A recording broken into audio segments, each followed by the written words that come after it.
అధ్యక్ష, గౌరవ ముఖ్యమంత్రి గారు చెప్పినట్లుగా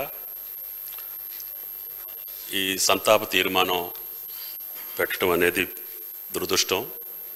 మనలో ఒకడిగా ముఖ్యంగా నాతో 83 నుంచి వివిధ రాజకీయాల్లో హైదరాబాద్ నగరంలో చెప్పుకోదగ్గ వ్యక్తిగా పూజ్యులు ఎన్టీఆర్ దగ్గర నుంచి నేటి దాకా ఒక ప్రత్యేక ముద్రని హైదరాబాద్ నగరానికి అందించినటువంటి మిత్రుడు గోపీనాథ్ అకాల మరణం మనందరినీ బాధిస్తుంది.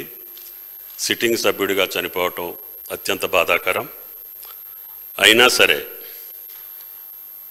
కాలం మన చేతిలో లేదు.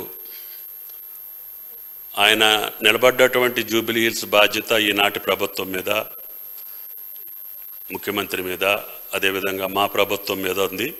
తప్పకుండా జూబిలీ హిల్స్ ప్రజలు మీలో ఉన్నటువంటి ఒక నాయకుడిని కోల్పోయి మీరు బాధాతప్త హృదయంతో ఉన్నారు.